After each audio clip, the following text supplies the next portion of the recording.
What's up, everyone? Welcome back to Meets Wisdom, where we dive deep into the complexities of human behavior and relationships through the lens of ancient wisdom and modern psychology. Today, we're tackling a phenomenon many of you have experienced or wondered about: the real reason women return after rejecting you. Before we dive in, take a second to hit that subscribe button and ring that notification bell. Why? Because understanding these dynamics can completely transform your relationships. And I don't want you to miss any insights that could help you grow. If you find value in today's video, smash that like button. It helps more people discover this content. The rejection paradox. Have you ever had this experience? A woman you were interested in rejected you. Maybe she said she wasn't looking for a relationship, or perhaps she just ghosted you completely. You tried to move on, started focusing on yourself, and then, seemingly out of nowhere, she reappears in your life, showing interest. What's happening here? Is it a game, manipulation, or is something deeper at work? Drop a comment below with the word paradox if you've experienced this situation before. As the Stoic philosopher Epictetus once said, "It is not events that disturb people, it is their judgments concerning them." Our interpretation of rejection often clouds our understanding of what's truly happening. The foundation: understanding female psychology. Let's start with an uncomfortable truth. Rejection isn't always final. In many cases, it's situational or temporary. When a woman rejects you, it's usually based on how she feels in that specific moment. The ancient Stoics understood this temporary nature of feelings. Marcus Aurelius reminded us, "The universe is change. Our life is what our thoughts make it. Just as our thoughts and feelings change, so do hers." Women, like all humans, make decisions based on a complex interplay of emotional state, life circumstances, personal growth, timing, external pressures. When she initially rejected you, one or more of these factors wasn't aligned. But life is fluid, circumstances evolve, and people change their minds. Reason number one: the value gap closed. The first and perhaps most powerful reason women come back is that the perceived value gap has closed or reversed. When she first rejected you, she unconsciously calculated that your value, in terms of character, status, ambition, emotional maturity, etc., didn't meet her threshold. But something changed. Maybe you focused on self-improvement. Maybe you demonstrated qualities she didn't initially see. Or perhaps your absence allowed her to compare you favorably to others she encountered after rejecting you. As Seneca wrote, "Difficulties strengthen the mind as labor does the body." Your response to rejection may have transformed you into someone she now sees differently. If this resonates with you, type value in the comments. Reason number two: the power of absence. There's profound wisdom in the saying, "You don't know what you have until it's gone." When a woman rejects you and you respectfully accept that decision and move on with your life, something interesting happens. Your absence creates space for reflection. The Stoic philosopher Zeno observed, "The reason why we have two ears and only one mouth is that we may listen more and talk less." Similarly, sometimes the most powerful response to rejection is not more pursuit, but silence. This absence triggers a psychological principle known as pattern interruption. When you were present, she grew accustomed to your attention. When that attention disappears, it creates a void, and humans naturally dislike voids. She begins to remember the positive aspects of your interactions rather than the negative. Your absence doesn't necessarily make her heart grow fonder. It makes her mind more objective about what you truly brought to her life. Reason number three: changed life circumstances. Life is constantly in flux. The woman who rejected you did so within a specific context of her life. Maybe she was focused on her career. Perhaps she was healing from past relationship trauma. She might have been exploring her identity and independence. Other relationships or responsibilities may have taken priority. As these circumstances shift, so might her perspective on dating you. The Stoic perspective teaches us that change is the only constant. As Marcus Aurelius wrote, "The universe is transformation. Our life is what our thoughts make it." Her life transformation may have created new space for you. Sometimes the timing simply wasn't right initially. Has timing played a crucial role in your relationships? Comment "timing" below.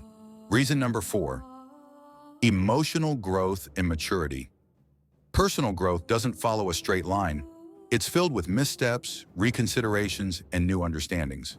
A woman who rejected you may have done so because of her own emotional barriers or immaturity.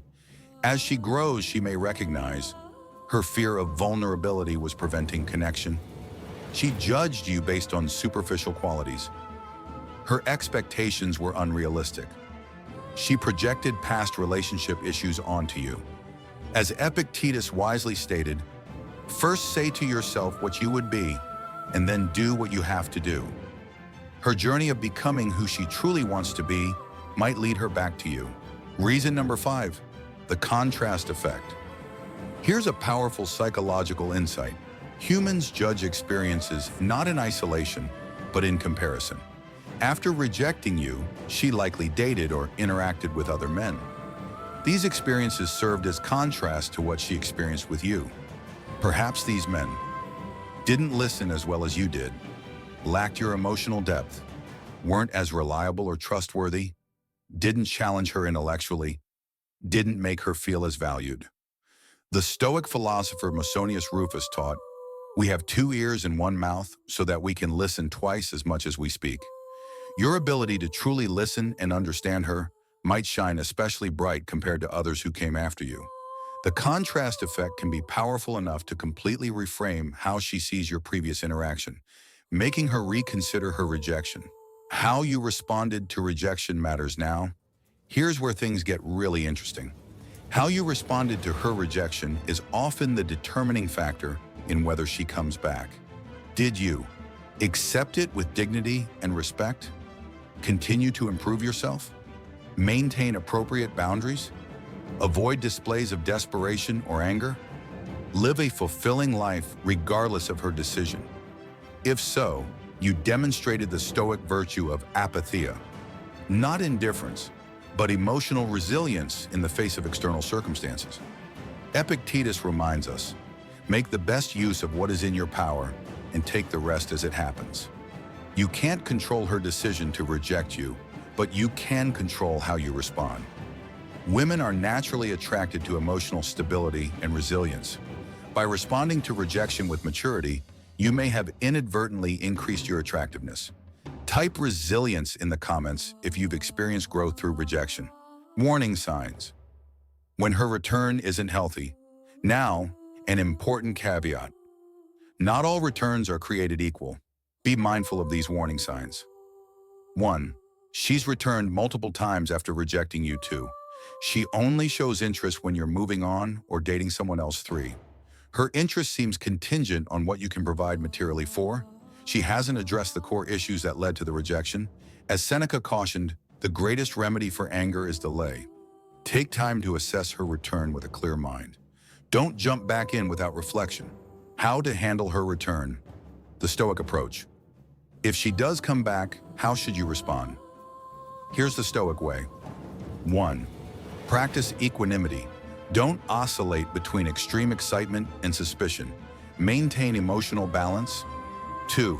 Seek clarity through communication. Gently understand what's changed for her. 3. Set appropriate boundaries. Make it clear that respect is non-negotiable. 4. Focus on the present reality, not past disappointments or future fantasies. 5. Remember your inherent worth doesn't depend on her validation. Marcus Aurelius offers perfect guidance here. Very little is needed to make a happy life. It is all within yourself, in your way of thinking. Whether you choose to accept her return or not, your happiness doesn't depend on her decision. The ultimate wisdom, self-development, is the goal. Here's the most powerful insight. The real value isn't in whether she comes back, it's in who you become through this process. The greatest Stoic teachings emphasize that external circumstances, like whether someone rejects or accepts you, are indifferent. What matters is your character and virtue. As Epictetus said, you are not your body and hairstyle, but your capacity for choosing well. If your choices are beautiful, so too will you be. If this video has helped you gain perspective, please hit that like button now. It genuinely helps the channel reach more people who need this wisdom. Conclusion: the path forward. Whether she comes back or not, the path forward is the same: continuous self-improvement, emotional intelligence, and living according to your values. Remember what Seneca taught us: luck is what happens when preparation meets opportunity. By becoming the best version of yourself, you create the conditions for meaningful connection, whether with her or someone else who recognizes your value from the start. I'll leave you with this final thought. The most attractive quality isn't physical appearance, status, or wealth. It's the calm confidence of someone who knows their worth regardless of external validation. If you found value in today's video, make sure to subscribe to Meets Wisdom and hit that notification bell. We dive into these profound insights every week, helping you navigate life's complexities with ancient wisdom and modern understanding. Drop a comment below about your personal experience with rejection and reconciliation, and let me know what topics you'd like me to cover next. Until next time, keep growing, keep learning, and remember, true wisdom comes from understanding yourself first.